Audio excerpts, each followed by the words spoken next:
আপনার মসজিদে কত মাহফিল হলো, কত আয়োজন হলো, কিন্তু আপনার আমার মসজিদে কি কখনো নামাজের ওয়ার্কশপ হয়েছে? বলে হুজুর নামাজের আবার ওয়ার্কশপ কি জিনিস? হ্যাঁ, নামাজের একটা ওয়ার্কশপ। আমি আমার রুকু তো দেখতে পাই না, হুজুর দেখেন তো আমার রুকুটা ঠিক আছে কিনা, আমি আমার সিজদা তো ঠিক মতো দেখতে পাই না, আমার সিজদা ঠিক আছে কিনা। 70 বছর হয়ে গেছে মুরব্বী, সিজদায় যায় 2 হাত মাটির সাথে একবারে বগল দাবা করে লাগায়। এরকম মুসল্লি নাই ভাই? এরকম করলে যে নামাজ হবে না এরকম নয়, কিন্তু এইটা একটা মাকরু। আপনি জানেন না আপনার নামাজটা সুন্দর হয় নাই। যার নামাজ সুন্দর হয় না ওই ব্যক্তির সাথে রমাদান প্রপারলি থাকে না। কেননা নবী করিম সাল্লাল্লাহু আলাইহি ওয়াসাল্লাম বলেছেন, মান কামা রমাদানান ঈমানান ওয়া ইহতিসাবান গুফিরা লাহু মা তাকাদ্দামা মিন যামবিহি।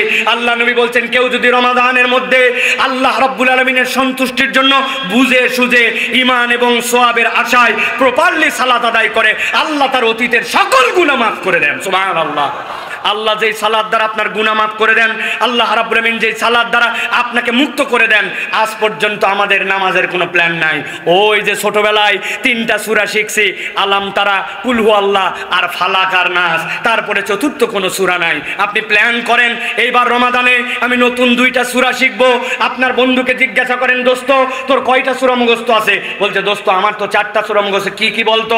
এই 4টা সূরা। আয়, কোরআনের একটা অ্যাপস আছে আল কোরআন, কোরআনের একটা অ্যাপস আছে কোরআন শিখার বিভিন্ন ধরনের। ওই কোরআনের অ্যাপস থেকে আপনি সুন্দর অ্যাপস নামা, আলাম তার অর্থটা তুই শিখ, আমিও শিখি। সুবহানাকাল্লাহুম্মা বিহামদিকা সারা জীবন পড়লাম, আজ পর্যন্ত সুবহানাকাল্লাহর অর্থ জানলাম না।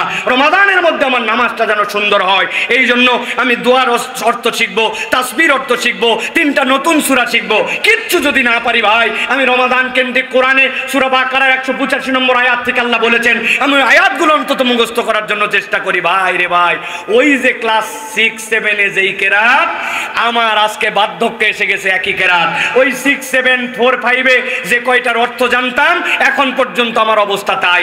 আপনি বিশ্বাস করেন আপনার রমাদানকে আপনি সুন্দর করে আপ্যায়ন করতে পারছেন না, খাওয়াতে পারছেন না। যুগের পরে যুগ আমাদের কাছে রমাদান আসলো, লাইফে পরিবর্তন আসে নাই। এর অন্যতম কারণ আমরা আমাদের নামাজের ব্যাপারে যত্নশীল নই, ঠিক কি না? এই রমজান থেকে শপথ নেন যে হুজুর ইনশাআল্লাহ আমরা নতুন কিছু না পারলেও 30 দিনে 3টা সূরা মুখস্থ করব। রাজি আছেন ইনশাআল্লাহ? ছোট হোক বড় হোক ইনশাআল্লাহ চেষ্টা করব। রাজি আছেন আপনারা? আর একটা শপথ নেব, এই রমাদান থেকে আমরা কোনো নামাজ, সেটা ফরজ হোক, নফল হোক, তাহাজ্জুদ হোক, আমার যে নামাজই করব আমি 7 তাসবির নিচে আমার নামাজ আদায় করব না। রুকুতে যাওয়ার পরে সুবহানাল্লাহ, সুবহানাল্লাহ আযীম, সুবহানাল্লাহ আযীম, সুবহানাল্লাহ আযীম, আরে আল্লাহ, সুবহানা রাব্বিয়াল আযীম পর্যন্ত বলে না। সিজদায় যাওয়ার পরে সুবহানাল্লাহ, সুবহানাল্লাহ, সুবহানাল্লাহটা কোথায় পাইলেন আপনি? অথচ আমাদের অধিকাংশ আমরা এরকম করে বলে ফেলতেছি। তাহলে আমরা প্ল্যান করব সিজদার তাসবিহ এবং রুকুর তাসবিহ, এই রমাদান থেকে 7 তাসবির নিচে রুকু করব না, সিজদা করব না। আমার নামাজের ভেতরের তাসবিহাত যেগুলা, ওইগুলার অর্থ জানার জন্য চেষ্টা করব। আপনি যদি এই চেষ্টা করেন তাহলে আপনি আপনার রমাদানকে ইনশাআল্লাহ সুন্দর করে একটা খাওয়ার আয়োজন করে দিতে পারবেন। এই রমাদান থেকে আমরা কমসে কম 7 তাসবিহ দিয়ে রুকু সিজদা করব, এর নিচে উঠবো না। কারা কারা রাজি আছেন? বুঝে বলেন, কিন্তু আন্দাজে আবেগে হাত তুলেন না। হাত নামান।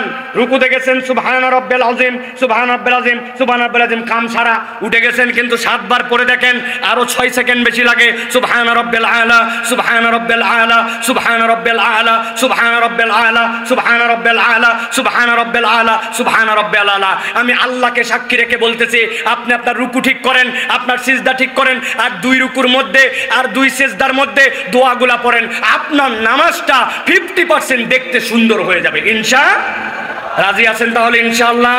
তাহলে এইটা হচ্ছে আপনার আমার জন্য রমাদানের খাদ্য, যে রমাদানকে আমরা সুন্দর করে খাদ্য দিব, আমার সালাতকে সুন্দর করব। হুজুররা একটু উদ্যোগ নেন, মাদ্রাসার পক্ষ থেকে উদ্যোগ নেন, আল্লাহর ওয়াস্তে যে আলেম ওলামা তালেবে ইলম ছুটি হয়ে যাচ্ছে, মাদ্রাসা বাড়িতে যাচ্ছেন, সব মুরব্বীদেরকে বলেন, চাচা আসেন তো, রুকুটা ঠিক হয় কিনা একটু দেখি, কোমরটা কেমনে সোজা করতে হয়, হাতটা বৈঠকের সময় কোথায় রাখতে হয়, সিজদার সময় কেমনে দিতে হয়, তোলার সময় কেমনে নামাতে হয়, উঠতে হয় কেমনে, 2 সিজদার মধ্যে কেমনে সোজা করতে হয়, সিজদাটা কেমনে দিতে হয়, নখগুলা কেমন থাকবে, এইরকম করে একটা উদ্যোগ নেন। উদ্যোগ নিয়ে আপনি সুন্দর করে আপনার রমাদানকে খাওয়াবেন। এই মানসিকতাটা নিয়ে নামাজের জন্য যদি আমরা সুন্দর করি, ইনশাআল্লাহ আমাদের রমজান আমাদের কাছে উত্তম খাদ্য পাবে। মনে থাকবে ইনশাআল্লাহ? প্রিয় ভাইরা, 3 নম্বর যেটা আপনাদের কাছে বলতে চাই সেটি হচ্ছে রমাদান এসেছে, আপনার মেহমান এসেছে। এখন আপনার মেহমানকে আপনি রেখেছেন সুন্দর করে, কিন্তু আপনি আপনার মেহমানকে এখন খাওয়াবেন কি? রাখছেন তো আপনি সালাদ দিয়ে সুন্দর করে, কিন্তু রমাদানের খাদ্যটা কি হবে আপনার জন্য? রমাদানকে আপনি কি খাওয়াবেন একটুখানি চিন্তা করে দেখেন। আপনি আপনার রমাদানকে তো আগেই বলেছি পেঁয়াজি বেগুনি কিছুই খাওয়াতে পারেন না, তাহলে আপনি রমাদানকে কি খাওয়াবেন? রমাদানকে আপনি খাওয়াবেন, রমাদানের খাদ্য হচ্ছে কোরআন। আল্লাহ বলছেন শাহরু রমাদান আল্লাযী উনজিলা ফীহিল কোরআন। আল্লাহ বলছেন রমাদান হচ্ছে এমন মাস যেই মাসের মধ্যে আল্লাহ রাব্বুল আলামিন তোমাদের জন্য কোরআনকে অবতীর্ণ করেছেন। এই জন্য আমি বলবো প্রিয় ভাইরা, রমাদান তার কাছে সবচেয়ে সুন্দরভাবে আহরিত হবে, রমাদান সবচেয়ে সুন্দরভাবে তার বাড়িতেই আপ্লুত হবে যার বাড়িতে এবং যার জীবনে যত বেশি কুরআনুল কারীমের সাথে সম্পর্কিত হবে। কিন্তু আমরা আক্ষেপ, আমরা যদি একটুখানি কল্পনার দিকে তাকাই তাহলে আমরা দেখতে পাই আল্লাহ রাব্বুল আলামিন এই কুরআনুল কারীম দ্বারা রমাদানের মূলত পরিবর্তনের ঘোষণা দিয়েছেন। আল্লাহ বলছেন শাহরু রমাদান আল্লাযী উনজিলা ফীহিল কোরআন, রমাদানের মধ্যে কোরআন তোমাদেরকে দেওয়া হলো। কিন্তু আমরা কি চিন্তা করলাম? আমরা চিন্তা করলাম খালি সিয়াম পালন করলাম। আল্লাহ আপনাকে প্রেসক্রিপশন দিলেন, ওই প্রেসক্রিপশন আপনি আমি ফলো করলাম না, আল্লাহর প্রেসক্রিপশন রেখে দিয়ে আমরা আমাদের মতো করে জীবন চালাচ্ছি। রমাদানের পরে রমাদান রেখে গেল, এখন পর্যন্ত রোজাদার নামাজি হয় না। রমাদানের পরে রমাদান চলে গেল, রোজাদার মিথ্যা ছাড়ে না। রমাদানের পরে রমাদান চলে গেল, আগের মুসলমান আর পরের মুসলমানের কোনো পার্থক্য হয় না। এর অন্যতম কারণ রমাদান আছে আমাদের সাথে, কিন্তু কুরআনুল কারীমের সাথে আমাদের সম্পর্ক নাই। শপথ করেন যে আমরা রমাদানের আগেই আমরা কুরআনুল কারীম শেখার জন্য চেষ্টা করব। রমাদানের আগেই আমরা প্ল্যান করব যে আমরা কতটুকু সূরা মুখস্থ করব। পুরা কুরআনুল কারীম সাধ্যের মধ্যে থাকলে একবার অনুবাদ আমরা যদি শেষ করতে পারি তাহলে এই রমাদান থেকে আমরা কুরআনুল কারীমকে মূল এন্টারটেইনমেন্ট দিতে পারবো। আফসোস আর দুঃখ প্রিয় ভাইরা, বাংলাদেশে তারাবি নামে এক ধরনের বিনোদন হয়, আছে আপনার এলাকায় ভাই? আমাকে একজন বলছে হুজুর তারাবির মানেই তো তাড়াতাড়ি, নিজে নিজে ব্যাখ্যা দাঁড় করছে। তারাবি এইটার মানে কি? এইটা ইস্তেরাহাত। আগেকার এক একজন নামাজ পড়তেন, এক একটা 2 রাকাত নামাজ পড়তে তাদের সময় লাগতো 40 মিনিট, 4 রাকাত নামাজ পড়তে লেগে যেত 1.5 ঘন্টা। তাবেঈনে কেরাম এরপরে তাদের পা ব্যথা হয়ে যেত, ওই ব্যথার থেকে বাঁচার জন্য তারা একটু রিল্যাক্সের জন্য অবসর নিতেন 4 রাকাত পরে। এখন আমাদের নামাজ পড়তে লাগে এক এক রাকাত 3 মিনিট, 2 রাকাত পড়তে লাগে 5 মিনিট, 4 মিনিট 4 রাকাত পরে বসা, এটা একটা নতুন তামাশার মতো হয়ে দাঁড়াইছে আমাদের জন্য, ঠিক কি না? হ্যাঁ, বসি আমরা, সমস্যা নাই, কিন্তু আমাদের নামাজের তেলাওয়াত যেন সুন্দর হয়। আমাদের যারা হাফেজে কোরআন আছেন তারা যেন সুন্দর করে তেলাওয়াত করে। অতএব আপনার রমাদানকে যদি আপনি সুন্দর করে এই মেহমানকে সম্মান দিয়ে খাওয়াতে চান তাহলে আপনার কোরআনকে সুন্দর করতে হবে। কোরআন যার যত সুন্দর, রমাদান তার তত সুন্দর।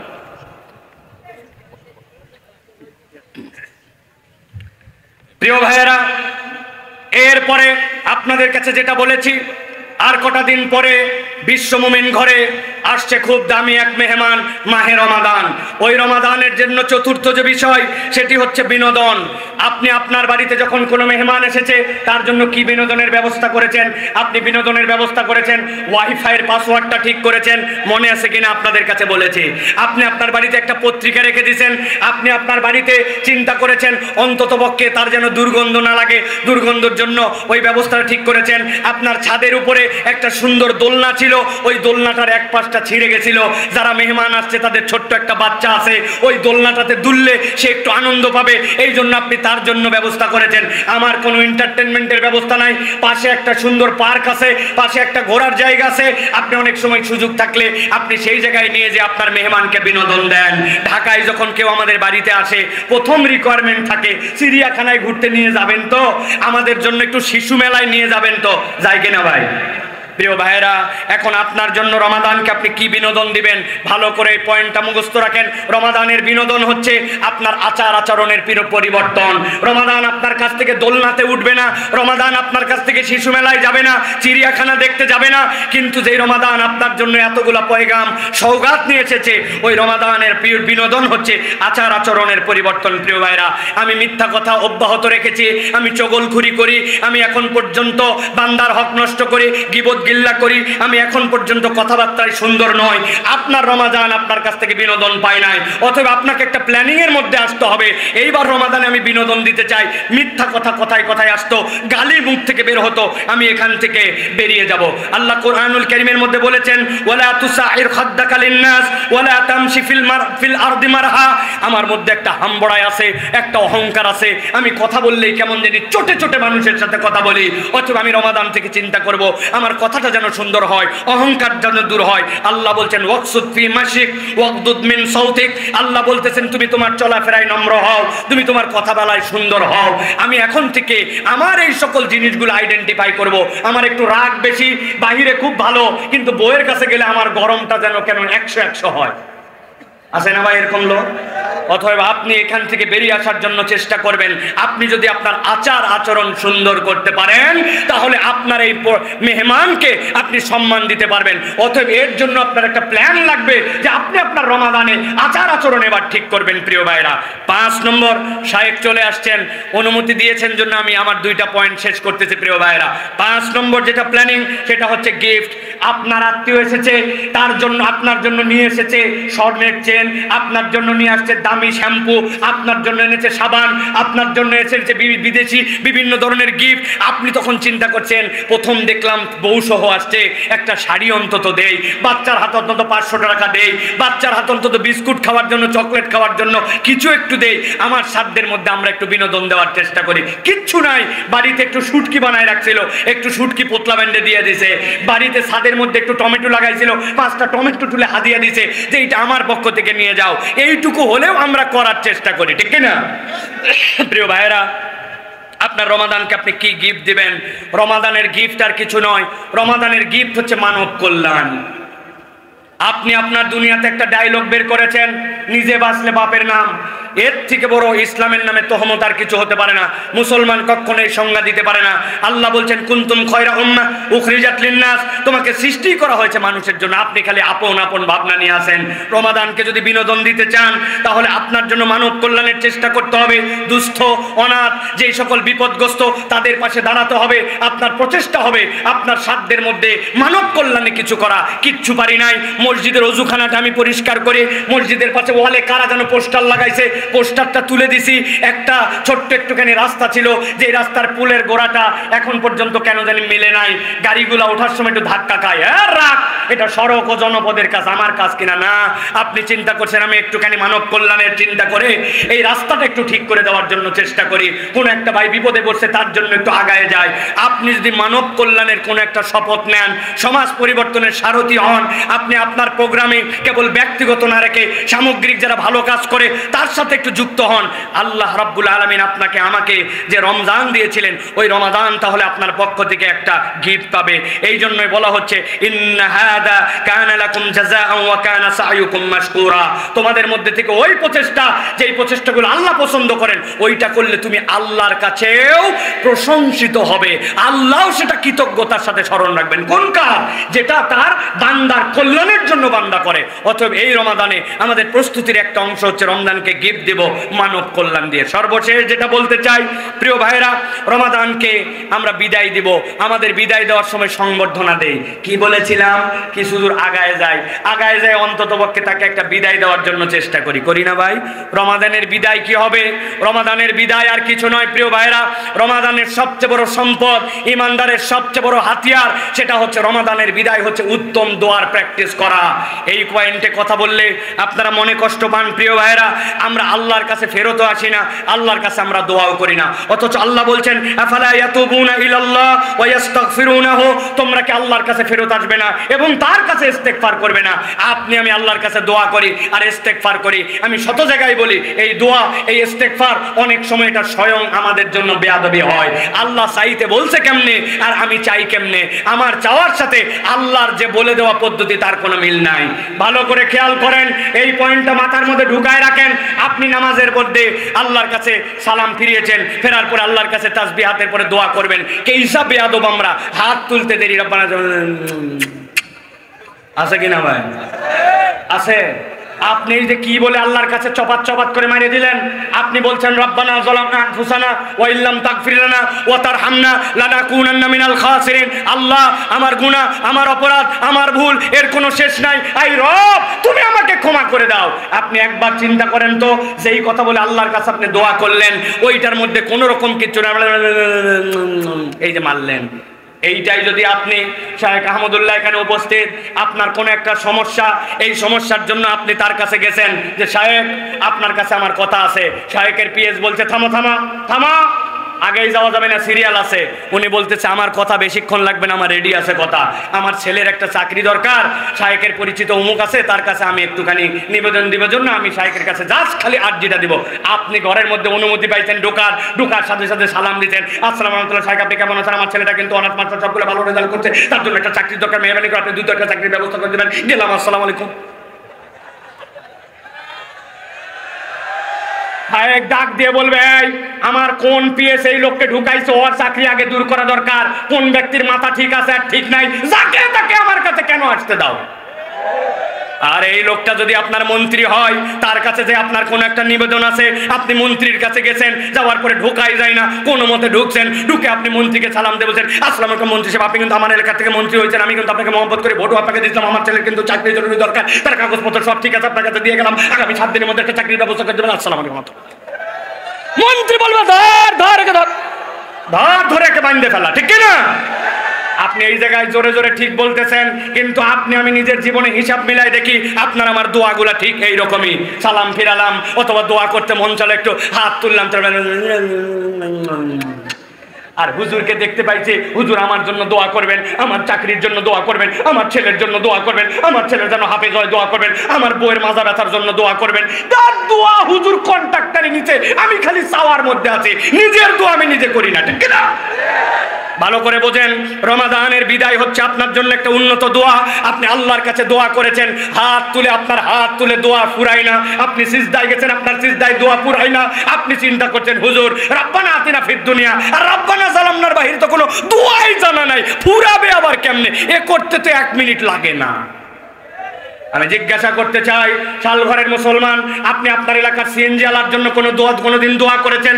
আপনার এলাকার কৃষকের জন্য দোয়া করেছেন? বাসের ড্রাইভারের জন্য দোয়া করেছেন? ভিক্ষুকদের জন্য দোয়া করেছেন? বেনামাজির জন্য দোয়া করেছেন? ডোনাল্ড ট্রাম্পের জন্য কোনোদিন দোয়া করেছেন? ইলন মাস্কের জন্য দোয়া করেছেন? আপনি মনে করছেন হায় হায় হুজুর কয় কি, ডোনাল্ড ট্রাম্প একটা কাফের, ওর জন্য আবার দোয়া কি? অথচ আল্লাহর নবী সাল্লাল্লাহু আলাইহি সাল্লাম কাট্টা কাফের, কাফেরের বাচ্চা কাফের, ইসলামের 1 নম্বর দুশমন আবু জেহেলের জন্য আল্লাহর নবী দোয়া করছেন, আল্লাহ আবু জেহেল অথবা ওমর এই 2 জনের মধ্যে থেকে একজনকে অথবা 2 জনকে তুমি হেদায়েত দাও। আল্লাহর নবী আবু জেহেলের জন্য হেদায়েতের দোয়া করে, আর আমি আমার দোয়ার সাবজেক্ট খুঁজে পাই না। হুজুর আমার বাচ্চার জন্য দোয়া করবেন, আপনি আপনার বাচ্চার জন্য সিজদায় গেছেন, চোখগুলা বের হওয়ার যা জোগাড় হয়েছে, 30 মিনিট ধরে আল্লাহর কাছে বলছেন আল্লাহ আমার ছেলেকে তুমি ইমাম নববীর মতো বানাও, ইমাম মুসলিমের মতো বানাও, আবু হানিফার মতো বানাও, আল্লাহ তুমি আমার গুনাহ মাফ করে দিবে না কেন? আল্লাহ তুমি আমাকে দাও, আমার রিজিকে দাও, এলাকায় দাও। আল্লাহ আমি তো আর কিচ্ছু মনে করতে পারতেছি না, আল্লাহ আর কি কি বাদ গেছে তুমি একটু আমাকে মনে করে দাও।